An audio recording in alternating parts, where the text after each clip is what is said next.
ನಮಸ್ಕಾರ ಸ್ನೇಹಿತರೆ, ನಾನು ನಿಮ್ಮ ಪ್ರೀತಿಯ ಶ್ರೀಕಾಂತ್. ಇವತ್ತಿನ ದಿನ ಮುಂದೆ ಬರುವಂಥ KS ಎಕ್ಸಾಮ್ ಆಗಲಿ, PSI, PDO, ವಿಲೇಜ್ ಅಕೌಂಟ್ ಯಾವುದೇ ಸ್ಪರ್ಧಾತ್ಮಕ ಪರೀಕ್ಷೆ ಬರ್ರಿ, ಅದರಲ್ಲಿ ಭಾರತದ ಮಣ್ಣುಗಳ ಮೇಲೆ ಒಂದಲ್ಲ ಎರಡು ಪ್ರಶ್ನೆ ಕೇಳಿದ್ದಾನೆ. ಆದ್ದರಿಂದ ಇವತ್ತಿನ ವಿಡಿಯೋ ಭಾಳ ಇಂಪಾರ್ಟೆಂಟ್ ಇದೆ. ದಯವಿಟ್ಟು ಯಾರು ವಿಡಿಯೋನ ಸ್ಕಿಪ್ ಮಾಡದೆ ಕೊನೆವರೆಗೂ ನೋಡಿ. ಮೊದಲನೇ ಪ್ರಶ್ನೆ ನೋಡಿ ಸ್ನೇಹಿತರೆ, ಮಣ್ಣಿನ ಆಮ್ಲತೆಯನ್ನು ಯಾವುದರ ಸಾಂದ್ರತೆ ಆಧಾರದ ಮೇಲೆ ಅಳೆಯಲಾಗುತ್ತದೆ? ನೋಡಿರಿ, ಇದು IS ಕ್ವಶನ್ ಆಗಿದೆ ಸ್ನೇಹಿತರೆ. IS ಪರೀಕ್ಷೆಯಲ್ಲಿ ಕ್ವಶನ್ ಕೇಳಿದ್ದಾರೆ ನೋಡಿರಿ. ಮಣ್ಣಿನ ಆಮ್ಲತೆಯನ್ನು ಯಾವುದರ ಸಾಂದ್ರತೆ ಆಧಾರದ ಮೇಲೆ ಅಳೆಯಲಾಗುತ್ತದೆ? ಆಪ್ಷನ್ ನೋಡಿರಿ, ಕ್ಯಾಲ್ಸಿಯಂ, ಜಲಜನಕ, ಮೆಗ್ನೀಸಿಯಂ, ಸೋಡಿಯಂ. ನೋಡಿರಿ, ನಿಮಗೆ ಆನ್ಸರ್ ಗೊತ್ತಿದ್ದರೆ ಕಮೆಂಟ್ ಬಾಕ್ಸಲ್ಲಿ ಕಮೆಂಟ್ ಮಾಡಿರಿ. ಮಣ್ಣಿನ ಆಮ್ಲತೆಯನ್ನು ಯಾವುದರ ಸಾಂದ್ರತೆಯ ಆಧಾರದ ಮೇಲೆ ಅಳೆಯಲಾಗುತ್ತದೆ? ನೋಡಿರಿ ಸ್ನೇಹಿತರೆ, IS ಕ್ವಶನ್ ಕೇಳಿದ್ದಾರೆ. ಇದಕ್ಕೆ ಸರಿಯಾದ ಉತ್ತರ ಅಂದರೆ ನೋಡಿರಿ, ಜಲಜನಕದ ಆಧಾರದ ಮೇಲೆ ಮಣ್ಣಿನ ಆಮ್ಲತೆಯನ್ನು ಅಳೆಯಲಾಗುತ್ತದೆ. ಇದು ಕೂಡ IS ಕ್ವಶನ್ ಆಗಿದೆ. ಆದ್ದರಿಂದ ಈ ಕ್ವಶನ್ ಭಾಳ ಇಂಪಾರ್ಟೆಂಟ್ ಇದೆ. ಮುಂದೆ ಬರುವಂಥ ಪರೀಕ್ಷೆಯಲ್ಲಿ ಕೂಡ ಕ್ವಶನ್ ಕೇಳುವ ಚಾನ್ಸಸ್ ಇದೆ, ನೋಟ್ ಮಾಡ್ಕೋರಿ. ನಂತರ ನೋಡಿ ಸ್ನೇಹಿತರೆ, ಯಾವ ಮಣ್ಣು ಕರಾವಳಿ ಬಯಲು ಸೀಮೆಯ ಪ್ರದೇಶಕ್ಕೆ ಬಹುಪಾಲು ಸೀಮಿತ? ಅಂದರೆ ಕರಾವಳಿಯಲ್ಲಿ ಕಂಡುಬರುವ ಮಣ್ಣು ಯಾವುದಂತ ಭಾಳ ಎಕ್ಸಾಮ್ಲಿ ಕ್ವಶನ್ ಕೇಳಿದ ಸ್ನೇಹಿತರೆ. ಆಪ್ಷನ್ ನೋಡಿರಿ, ಮೆಕ್ಕಲ ಮಣ್ಣು, ಕಪ್ಪು ಮಣ್ಣು, ಜಂಬು ಮಣ್ಣು, ಕೆಂಪು ಮಣ್ಣು. ನೋಡಿರಿ, ನಿಮಗೆ ಆನ್ಸರ್ ಗೊತ್ತಿದ್ದರೆ ಕಮೆಂಟ್ ಬಾಕ್ಸಲ್ಲಿ ಕಮೆಂಟ್ ಮಾಡಿರಿ. ಕರಾವಳಿ ಬಯಲು ಸೀಮೆಯ ಪ್ರದೇಶಕ್ಕೆ ಬಹುಪಾಲು ಸೀಮಿತ ಅಂದರೆ ಕರಾವಳಿಯಲ್ಲಿ ಕಂಡುಬರುವ ಮಣ್ಣು ಯಾವುದಂತ ಭಾಳ ಎಕ್ಸಾಮ್ಲಿ ಕ್ವಶನ್ ಕೇಳಿದ ಸ್ನೇಹಿತರೆ. ನೋಡಿರಿ, ಇದಕ್ಕೆ ಸರಿಯಾದ ಉತ್ತರ ಅಂದರೆ ಮೆಕ್ಕಲ ಮಣ್ಣು. ನೋಡಿರಿ, ಮೆಕ್ಕಲ ಮಣ್ಣು ಇದೆಲ್ಲ ಇದು ಕರಾವಳಿ ಬಯಲು ಪ್ರದೇಶದಲ್ಲಿ ಕಾಣುತ್ತದೆ. ಅದನ್ನಾದರೂ ಕೊಡ್ತಾನೆ, ಯಾಕಂದರೆ ತೀರ ಪ್ರದೇಶದಲ್ಲಿ ಕಂಡುಬರುವ ಮಣ್ಣು ಅಂತಲೂ ಕೊಡ್ತಾನೆ. ನೋಡಿರಿ, ತೀರ ಪ್ರದೇಶದಲ್ಲಿ ಕಂಡುಬರುವ ಮಣ್ಣು ಅಂದರೂ ಒಂದೇ, ಕರಾವಳಿ ಬಯಲು ಸೀಮೆಯ ಪ್ರದೇಶದಲ್ಲಿ ಕಂಡುಬರುವ ಮಣ್ಣು ಅಂತ ಕೊಂಡ್ರೂ ಒಂದೇ. ಅದಕ್ಕೆ ಸರಿಯಾದ ಉತ್ತರ ಅಂದರೆ ಮೆಕ್ಕಲ ಮಣ್ಣು. ನೋಡಿರಿ, ಮೆಕ್ಕಲ ಮಣ್ಣು ಕರಾವಳಿ ಬಯಲು ಸೀಮೆ ಅಥವಾ ತೀರ ಪ್ರದೇಶದಲ್ಲಿ ಕಂಡುಬರುವ ಮಣ್ಣಾಗಿದೆ. ನೋಟ್ ಮಾಡ್ಕೊರಿ, ಭಾಳ ಎಕ್ಸಾಮ್ಲಿ ಕ್ವಶನ್ ಕೇಳಿದ್ದಾನೆ. ನಂತರ ನೋಡಿರಿ, ರೇಗರ್ ಎಂಬ ಶಬ್ದವನ್ನು ಈ ಕೆಳಗಿನ ಯಾವ ಮಣ್ಣನ್ನು ಸೂಚಿಸುತ್ತದೆ? ನೋಡಿರಿ, ರೇಗರ್ ಎಂಬ ಶಬ್ದವನ್ನು ಈ ಕೆಳಗಿನ ಯಾವ ಮಣ್ಣನ್ನು ಸೂಚಿಸುತ್ತದೆ? ನೋಡಿರಿ, ಇದು ಕೂಡ ಲಾಸ್ಟ್ ಟೈಮ್ PSI ಪರೀಕ್ಷೆ ಕ್ವಶನ್ ಆಗಿದೆ. ನೋಡಿರಿ, PSI ಪರೀಕ್ಷೆ ಕ್ವಶನ್ ಕೇಳಿದ್ದಾನೆ. ಆಪ್ಷನ್ ನೋಡಿರಿ, ಮೆಕ್ಕಲ ಮಣ್ಣು, ಕಪ್ಪು ಮಣ್ಣು, ಜಂಬು ಮಣ್ಣು, ಕೆಂಪು ಮಣ್ಣು. ನೋಡಿರಿ, ರೇಗರ್ ಎಂಬ ಶಬ್ದವನ್ನು ಈ ಕೆಳಗಿನ ಯಾವ ಮಣ್ಣನ್ನು ಸೂಚಿಸುವಂತೆ ಭಾಳ ಸಲ ಎಕ್ಸಾಮ್ ಕ್ವಶನ್ ಕೇಳಿದ ಸ್ನೇಹಿತರೆ. ನಿಮಗೆ ಆನ್ಸರ್ ಕೊಟ್ಟಿದ್ದರೆ ಕಮೆಂಟ್ ಮಾಡಿರಿ. ನೋಡಿರಿ, ಇದಕ್ಕೆ ಸರಿಯಾದ ಉತ್ತರ ಅಂದರೆ ಕಪ್ಪು ಮಣ್ಣು. ನೋಡಿರಿ, ಕಪ್ಪು ಮಣ್ಣು ರೇಗರ್ ಮಣ್ಣು ಅಂತ ಕರಿತೀವಿ. ಇದು ಕೂಡ ಭಾಳ ಎಕ್ಸಾಮ್ಲಿ ಕ್ವಶನ್ ಆಗಿದೆ, ನೋಟ್ ಮಾಡ್ಕೊರಿ. ಮುಂದೆ ಬರುವಂಥ ಪರೀಕ್ಷೆಯಲ್ಲಿ ಕೂಡ ಕ್ವಶನ್ ಕೇಳೋ ಚಾನ್ಸಸ್ ಇದೆ. ನಂತರ ನೋಡಿರಿ, ಮಣ್ಣಿನ ಫಲವತ್ತತೆಯನ್ನು ಹೆಚ್ಚಿಸಲು ಬೇಕಾಗುವ ಸೂಕ್ಷ್ಮ ಧಾತುಗಳು. ನೋಡಿರಿ, ಇದು ಕೂಡ IS ಕ್ವಶನ್ ಆಗಿದೆ. ಇದು IS ಪ್ರಶ್ನೆನ ತಂದಿರೋದು ಕ್ವಶನ್ IS ಬಂದಿದೆ. ನೋಡಿರಿ, ಮಣ್ಣಿನ ಫಲವತ್ತತೆಯನ್ನು ಹೆಚ್ಚಿಸಲು ಬೇಕಾಗುವ ಸೂಕ್ಷ್ಮ ಧಾತುಗಳು. ಆಪ್ಷನ್ ನೋಡಿರಿ, ಸಾರಜನಕ, ಜಲಜನಕ, ಕ್ಯಾಲ್ಸಿಯಂ, ಸಾರಜನಕ, ರಂಜಕ, ಪೊಟ್ಯಾಸಿಯಂ, ಕಬ್ಬಿಣ, ಕ್ಯಾಲ್ಸಿಯಂ, ಪೊಟ್ಯಾಸಿಯಂ, ಮ್ಯಾಗ್ನೀಸ್, ಜಿಂಕ್ ಅಥವಾ ಮ್ಯಾಗ್ನೀಸ್, ತಾಮ್ರ, ಜಿಂಕ್. ನೋಡಿರಿ, ಇದು ಕೂಡ IS ಕ್ವಶನ್ ಆಗಿದೆ. ನಿಮಗೆ ಆನ್ಸರ್ ಕೊಟ್ಟಿದ್ದರೆ ಕಮೆಂಟ್ ಮಾಡಿರಿ. ನೋಡಿರಿ, ಮಣ್ಣಿನ ಫಲವತ್ತತೆಯನ್ನು ಹೆಚ್ಚಿಸಲು ಬೇಕಾಗುವ ಸೂಕ್ಷ್ಮ ಧಾತುಗಳು. ನೋಡಿರಿ ಸ್ನೇಹಿತರೆ, ಇದಕ್ಕೆ ಸರಿಯಾದ ಉತ್ತರ ಅಂದರೆ ಸಾರಜನಕ, ರಂಜಕ, ಪೊಟ್ಯಾಸಿಯಂ. ನೋಡಿರಿ, ಈ ಮೂರು ಧಾತುಗಳಿಂದ ನಾವು ಮಣ್ಣಿನ ಫಲವತ್ತತೆಯನ್ನು ಹೆಚ್ಚಿಸಬಹುದು. ಇದು IS ಕ್ವಶನ್ ಆಗಿದೆ. ಭಾಳ ಎಕ್ಸಾಮ್ಲೂ ಕೂಡ ಕ್ವಶನ್ ಕೇಳಿದ್ದಾನೆ. ಸಾರಜನಕ, ರಂಜಕ, ಪೊಟ್ಯಾಸಿಯಂ ಸಿಂಪಡಣೆಯಿಂದ ಮಣ್ಣಿನ ಫಲವತ್ತತೆಯನ್ನು ನಾವು ಹೆಚ್ಚಿಸಬಹುದು. ನೋಟ್ ಮಾಡ್ಕೋರಿ. ನಂತರ ನೋಡಿರಿ, ಕರ್ನಾಟಕದ ಯಾವ ವಿಧದ ಮಣ್ಣು ಹೆಚ್ಚು ಪ್ರದೇಶವನ್ನು ಹೊಂದಿದೆ? ನೋಡಿರಿ, ಕರ್ನಾಟಕದ ಯಾವ ವಿಧದ ಮಣ್ಣು ಹೆಚ್ಚು ಪ್ರದೇಶವನ್ನು ಹೊಂದಿದೆ? ಇದು ಕೂಡ KS ಪರೀಕ್ಷೆಯಲ್ಲಿ ಕ್ವಶನ್ ಆಗಿದೆ. ನೋಡಿರಿ, KS ಪರೀಕ್ಷೆಯಲ್ಲಿ ಕ್ವಶನ್ ಕೇಳಿದ್ದಾನೆ. ಕರ್ನಾಟಕದ ಯಾವ ವಿಧದ ಮಣ್ಣು ಹೆಚ್ಚು ಪ್ರದೇಶವನ್ನು ಹೊಂದಿದೆ? ಆಪ್ಷನ್ ನೋಡಿರಿ, ಮರಳು ಮಿಶ್ರಿತ ಕೆಂಪು ಮಣ್ಣು, ಕೆಂಪು ಮಣ್ಣು, ಮೆಕ್ಕಲ ಮಣ್ಣು, ಕಪ್ಪು ಮಣ್ಣು. ನೋಡಿರಿ ಸ್ನೇಹಿತರೆ, ನಿಮಗೆ ಆನ್ಸರ್ ಗೊತ್ತಿದ್ದರೆ ಕಮೆಂಟ್ ಮಾಡಿರಿ. ಕರ್ನಾಟಕದ ಯಾವ ವಿಧದ ಮಣ್ಣು ಹೆಚ್ಚು ಪ್ರದೇಶವನ್ನು ಹೊಂದಿದೆ? ನೋಡಿರಿ, ಇದಕ್ಕೆ ಸರಿಯಾದ ಉತ್ತರ ಅಂದರೆ ಕೆಂಪು ಮಣ್ಣು. ನೋಡಿರಿ, ಕೆಂಪು ಮಣ್ಣಲ್ಲಿ ಇದು ಕರ್ನಾಟಕದ ಅತಿ ಹೆಚ್ಚು ಭಾಗ, ಅಂದರೆ ಅತಿ ಹೆಚ್ಚು ಭಾಗ ನಾವು ಕಂಡುಬರೋದು ಕೆಂಪು ಮಣ್ಣು. ಭಾಳ ಎಕ್ಸಾಮ್ಲಿ ಕ್ವಶನ್ ಕೇಳಿದ್ದಾನೆ. ಕರ್ನಾಟಕ ಯಾವ ವಿಧದ ಮಣ್ಣು ಹೆಚ್ಚು ಪ್ರದೇಶವನ್ನು ಹೊಂದಿದೆ? ನೋಡಿರಿ, ನಾವು ಅತಿ ಹೆಚ್ಚು ಕಂಡುಬರೋದು ಕೆಂಪು ಮಣ್ಣು. ಭಾಳ ಎಕ್ಸಾಮ್ಲಿ ಕ್ವಶನ್ ಆಗಿದೆ. ಇದು ಕೂಡ ಒಂದ್ಸಲ KS ಪರೀಕ್ಷೆಯಲ್ಲಿ ಕ್ವಶನ್ ಕೇಳಿದ್ದಾನೆ. ಆದ್ದರಿಂದ ಇದಕ್ಕೆ ಸರಿಯಾದ ಉತ್ತರ ಅಂದರೆ ಕೆಂಪು ಮಣ್ಣು. ಕರ್ನಾಟಕದ ಯಾವ ವಿಧದ ಮಣ್ಣು ಹೆಚ್ಚು ಪ್ರದೇಶವನ್ನು ಹೊಂದಿದೆ ಅಂತ ಕ್ವಶನ್ ಕೇಳಿದರೆ ಅದು ಕೆಂಪು ಮಣ್ಣು. ನೋಟ್ ಮಾಡ್ಕೋರಿ. ನಂತರ ನೋಡಿರಿ, ಕೆಳಗಿನ ಯಾವ ಬೆಳೆಯನ್ನು ಬೆಳೆಯುವುದರಿಂದ ಮಣ್ಣು ಬೇಗ ಸವಕಳಿ ಹೊಂದುತ್ತದೆ? ಇದು ಕೂಡ ಒಂದ್ಸಲ GPSR ಪರೀಕ್ಷೆಯಲ್ಲಿ ಕ್ವಶನ್ ಕೇಳಿದ್ದಾನೆ ಸ್ನೇಹಿತರೆ.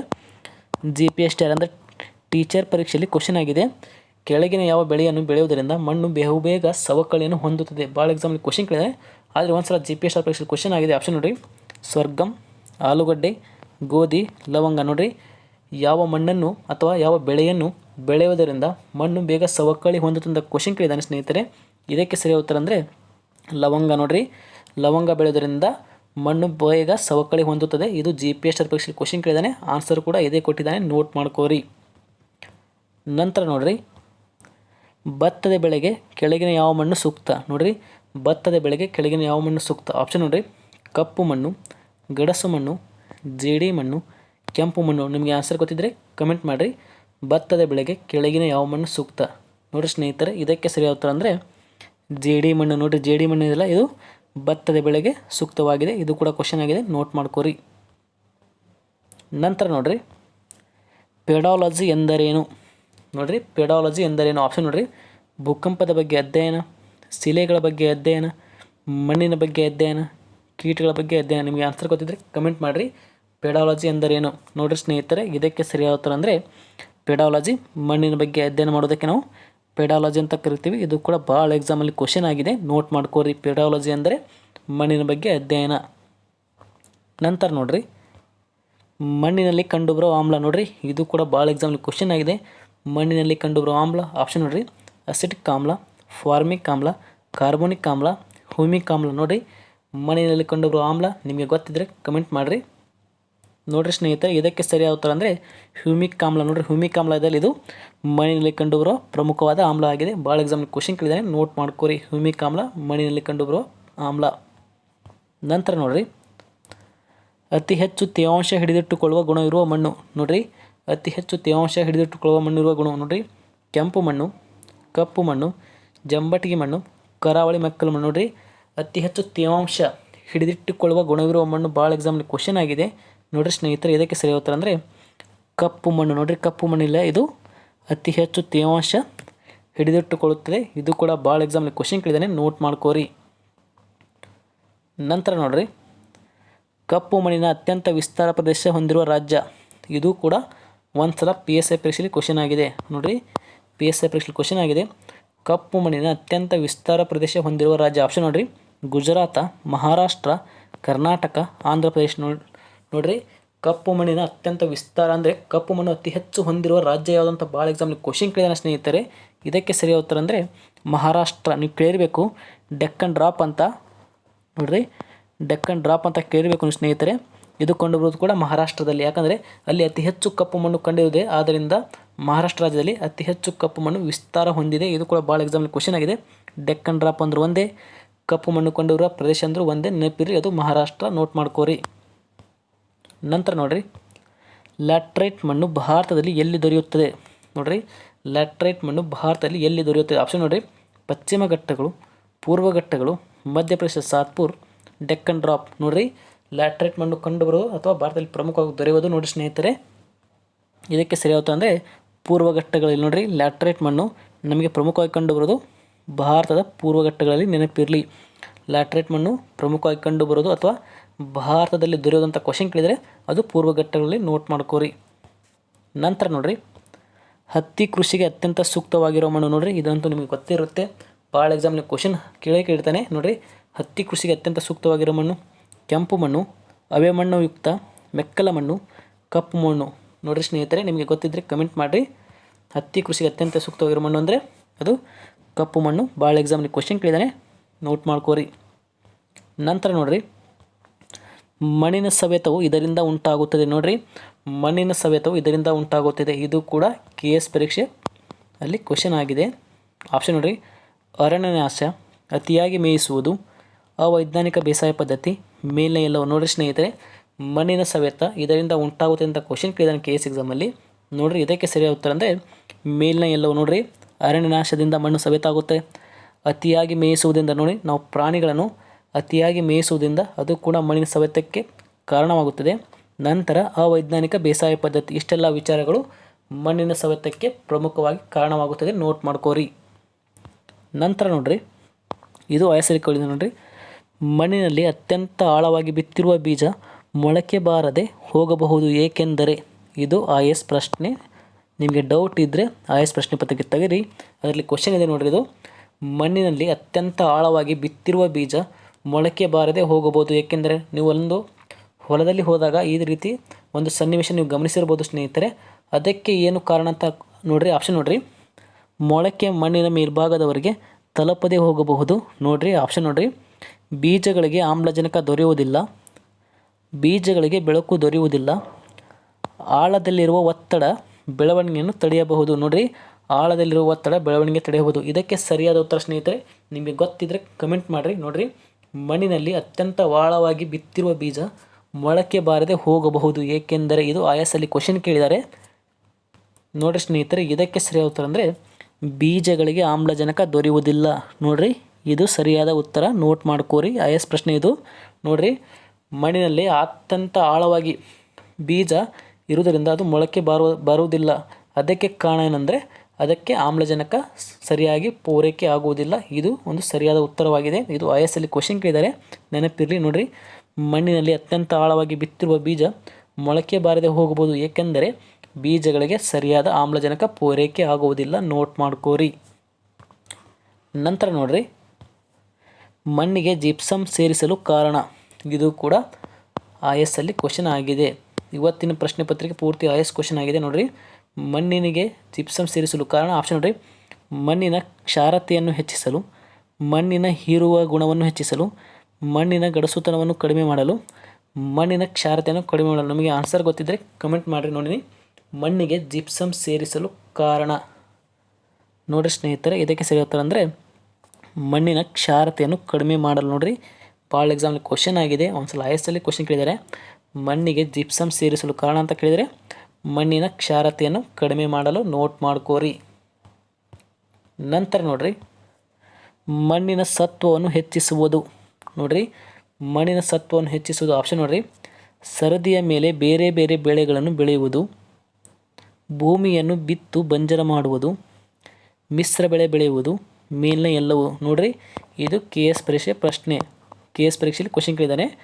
ಮಣ್ಣಿನ ಸತ್ವವನ್ನು ಹೆಚ್ಚಿಸುವುದಕ್ಕೆ ಸರಿಯಾದ ಉತ್ತರ ಅಂದರೆ ಸ್ನೇಹಿತರೆ ನೋಡಿರಿ, ಮೇಲಿನ ಎಲ್ಲವೂ. ನೋಡಿರಿ, ಮಣ್ಣಿನ ಸತ್ವವನ್ನು ಹೆಚ್ಚಿಸುವುದರಿಂದ ನಮಗೆ ಫಲವತ್ತಾದ ಬೆಳೆ ಬರುತ್ತದೆ. ಹಾಗಾದರೆ ಅದನ್ನು ಹೇಗೆ ಮಾಡಬೇಕಂತ ಕೇಳಿದರೆ ನೋಡಿರಿ, ಸರದಿ ಮೇಲೆ ಬೇರೆ ಬೇರೆ ಬೆಳೆಗಳನ್ನು ಬೆಳೆಯುವುದು, ಭೂಮಿಯನ್ನು ಬಿತ್ತು ಬಂಜರ ಮಾಡುವುದು, ಮಿಶ್ರ ಬೆಳೆ ಬೆಳೆಯುವುದು. ಎಲ್ಲ ಕಾರಣಗಳಿಂದ ನಾವು ಮಣ್ಣಿನ ಸತ್ವವನ್ನು ಹೆಚ್ಚಿಸುವುದು. ಇದು ಕೂಡ KS ಪರೀಕ್ಷೆ ಪ್ರಶ್ನೆ. ನೋಟ್ ಮಾಡ್ಕೋರಿ. ಇದಕ್ಕೆ ಸರಿಯಾದ ಉತ್ತರ ಅಂದರೆ ಮೇಲಿನ ಎಲ್ಲವೂ. ನೋಟ್ ಮಾಡ್ಕೋರಿ.